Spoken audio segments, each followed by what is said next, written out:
Yeah. Well, you wouldn't know any better. Daddy wouldn't know any better. Of course, your daddy probably came from someplace else Came that from you know. You guys had Don Shoreham in the Shula, Bronx. the perfect season, and Dan Right. Marino, the greatest quarterback, probably top 5 greatest quarterback of all time. So Well, yeah, don't give me that one. We're I've stuck never in our heard of ways that. here. yep. We tried to figure out the humidity before we could figure out where to put a competitive team. We still don't know how to do that except for the heat. So That's good. I Yeah. like that. Yeah. That's smart. So, Yeah. all right. Well, just to give everybody a preview of what Damon Knight's going to talk about on Thursday, he's going to do a little bit of homework on the Detroit Red Wings struggles. So, Damon, just so you know, you can find Damon Knight's. you can find his material actually on the South Florida Tribune. I read Damon's stuff. We all do. Damon puts out quality stuff. He's a very good communicator. So, I think a lot of people will relate to a lot of what he says. You can give Damon a follow on Twitter. Damon, you want to plug your Twitter handle real quick? It's David Knight 67227, I believe. All right. With all those numbers, you better figure it out. But it's okay. Yeah. I'm just teasing you, buddy. If I didn't love you, I wouldn't tease you. I wouldn't bring you on here. But you're a good man, Charlie Brown. All right, thank you. I appreciate it. So yeah, Charlie Brown. Of course, the only reason I mentioned that is that time of the Christmas year. And Yeah. Any latest developments at the Highland House at all? Latest developments. I bust for the first time in months. I've been doing dishwashing, and so a couple of days ago I did busting for the first time. So it's been crazy. So Well, I'll say this with Mr. Baseball here, okay? And I mean Mr. Baseball. Once upon a time, I did a little dishwashing to get my first baseball job, and I ended up getting a job at the baseball winter meetings in Hollywood. And where did that lead me? To the Gastonia Rangers with 12 future major leaguers. So any way that you can earn an honest living and still be able to incorporate the media in your repertoire, more power to you. So, all right, well, we'll wait for you to go ahead and write on the Moustakis one. And once again, we'll have some Red Wing conversation on Thursday. Okay, buddy? yes. Thank you, Scooper. Appreciate it. Thank you, Lewis. No problem, Damon. Thank you. Always a pleasure. Well done, buddy. Thank you. Have a good night. Yep. Have a good night. Good night. Got loaded information there. What do you want to add to it, Mr. Baseball? I mean, yeah, Damon's great. I mean, I always feel like I'm listening to you revert to your teenage years when you talk to him because you're from Detroit. It's always fun to hear you guys recollect on the. I mean, he's living it. You're talking about stuff that happened to you when you were younger, but it's always cool to hear about that. It's a different part of the country, different means of living, different type of lifestyle. So it was cool. Look, Damon always comes up with quality stuff. Not only it's cool to see him stepping out from just obviously his region. He's doing some national stuff with talking about the Reds. But yeah, look, I'll say it again about Moustakas. I think that's a phenomenal signing. I think David Bell is a really good manager. I mean, he comes from the family, Buddy Bell and all those guys. Like the Boones. It's just a family of people who know the game of baseball. I think that's why he fits so well with that organization. One with so much history. Right. Yeah. So, I mean, look. There really isn't much else you could say about it. I think he'll be a great addition to that team. The clubhouse presence is one thing, and look, in the age of analytics, we tend to get away from that. But I think in the case of Moustakas and the Kansas City Royals, they won that division handily, but in 2015. But there was a lot of clubhouse culture that went into that team. The numbers won't jump off the charts if you read their baseball reference page. But right, well, true. But remember one thing beyond the numbers that you're so accustomed to talking about. Once teams win championships, guys want raises. Mm-hmm. And when guys want raises in small market teams, what do you think happens? Yeah, they leave. Look right. at Hosmer, San Diego, 8 for 144. Well, right, okay, but you can go on with Hosmer and everybody on the planet. They all want raises, and unfortunately these smaller market teams cannot afford. Unlike the National Football League, Lewis, okay, where there's revenue sharing, you're able to keep a lot of these players. So it's just a totally different animal. It is altogether. It is. I think, and that's where the common denominator is. Yeah, look, that's what I was saying before. Is just I think Moustakas' clubhouse presence is going to be a much needed addition. I think Votto is very dry, sardonic sense of humor. I think is going to mesh well with Moustakas' very fun-loving, but again professional nature. That's exactly what Cincinnati needs. I think this acquisition of him made them an 80 to 83 win team, and that's not going to get you in the playoffs, but I don't think they're done. They're going to spend money this offseason. Dick Williams, their general manager, said that, and I think he's going to put the best possible team for David Bell on the field to succeed, and I think that's what's going to happen. Well, I mean, it's possible. Hey, listen, if that signing is an indication, and they'll bring in you don't have to have mega superstars to make a team win. You just have to make sure the pieces fit. Yeah, and as long as they gel, like I talk about numbers, but in this case, clubhouse chemistry is everything. I mean, as good as the 2011 Red Sox were, they were eating fried chicken and drinking beer in the locker rooms. Right. John Lesser and John Lackey and all those guys, and that was a downfall for them. Obviously, Lester is a great clubhouse guy and he's a terrific postseason pitcher, but the culture was damaged there under Terry Francona, and that's why changes need to be made. And I think the Reds have done a perfect job. Obviously, they got out of Dusty Baker, and Brian Price didn't work out well for them, but I think they have the right, captain of the ship to sail this thing into the postseason. That's where they want to get back to. They haven't won a World Series, Scott. It's going to be 30 years now entering 2020. They haven't won since the days of Lou Piniella, Seattle Mariners.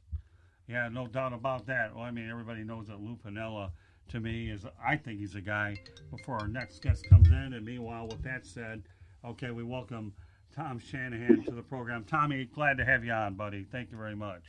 Yeah, just got back home. Just made it under the wire. Good man. That's what I like to hear. Well, you know what? Since you made it under the wire, you earned yourself a minute to promote your book, and then we'll go over some of the things you talked about. Go on. This is Christmas time. Tis the season to promote his book. Go on. My book, Ray of Light, is a perfect Christmas gift for anyone who's a college football fan, but especially a Michigan State fan, and especially if you want to understand the integration of college football. No school and no coach did more for the integration of college football than Duffy Daugherty at Michigan State in the 1960s. He had his Underground Railroad teams where he recruited the segregated South. There's a lot of myths and fictional narratives out there about Bear Bryant in Alabama and USC, but it started with Duffy Daugherty recruiting the segregated South. And in reality, it was the Southern black high school coaches that built the Underground Railroad because they understood and trusted Duffy Daugherty to take care of their players because he had put on free clinics for them down in the South when they otherwise weren't allowed to attend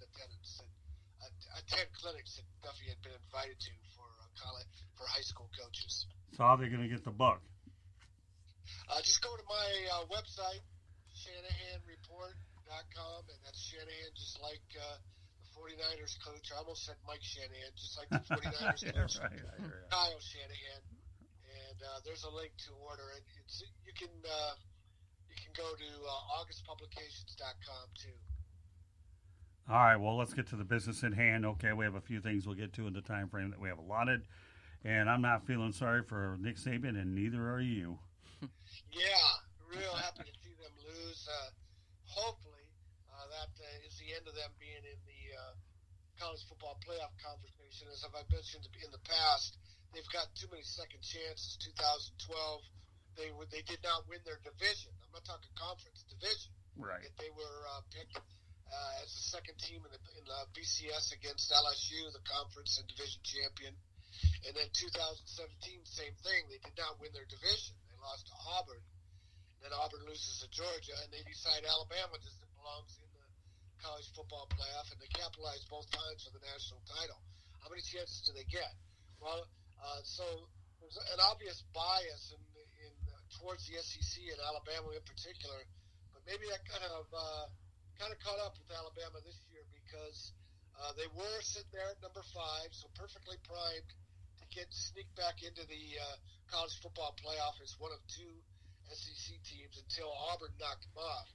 Now, in this new poll, they've dropped all the way from 5 to 12. That's a little drastic. I don't think they deserve to drop that far. There aren't 11 teams in the country better than Alabama, but at least that sends a message. They're not getting back into the playoffs.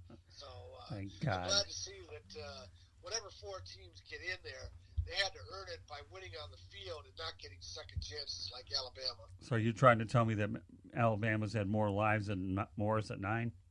Yeah. Okay.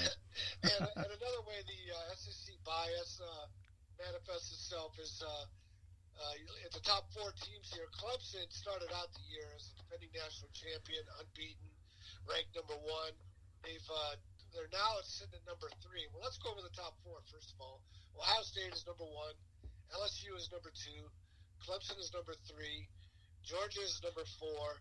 And then they're sitting there at 5 and 6 waiting for somebody to stumble, or Utah or Oklahoma. And I guess you could say Baylor, too, at 7. But Clemson has not lost a game, and they've gone from number 1 to number 3. Correct me if I'm wrong. Did they fall to number 5 at one point? I believe they did, yeah. Yeah. I think they fell back, and the rap against Clemson is the ACC is a weak schedule. But if we look at head-to-head matchups and compare them, Clemson. And the other thing is soft non-conference schedules. Well, an automatic non-conference game for Clemson is South Carolina because it's a state rivalry game, and they're in different conferences, so they play each other. So right away, they've got a Power 5 non-conference game on their schedule that a lot of other teams don't have. And this year, they also played Texas A&M, so that's 2 Power 5 teams out of 4 non-conference games. But Clemson, just last week, they routed South Carolina 38-3. Now that's the same South Carolina team that beat Georgia 20-17, the SEC East champion. And then the other mark against Clemson is that they were lucky to beat North Carolina. They had to stop a 2-point conversion to win 21-20. Well, South Carolina also lost to North Carolina 24-20. So if you compare the scores like that, I don't think Clemson should be downgraded just because the perception of the rest of the ACC is that it's not very strong. Let's see, do we even have another ACC team ranked? Virginia is number 23. Right. And they've had all tough losses. Well, except for Miami, that was a bad loss for them. But they lost to Notre Dame, and who are their other losses here? Notre Dame, Miami's a bad loss. Notre Dame. And Louisville, they've got 2 bad losses here. Yeah, Louisville's a terrible loss. Yeah. But beating Virginia Tech was a very good win. In fact, that knocked Virginia Tech out of the top 25. Tommy, I agree with you, though. I don't think Clemson should be criticized for that tight game against North Carolina because I think North Carolina, you're going to hear a lot more about them next year. And, under Mac Brown, once he gets that first year under his belt, he's out there on the recruiting trail. And now they have the core and the nucleus in place for this guy. So I agree with you 100%. There is no way Clemson should be criticized. But the best thing is once you get in that Final Four, they don't care who the heck criticizes them at all. It'll be decided on the field. Yeah.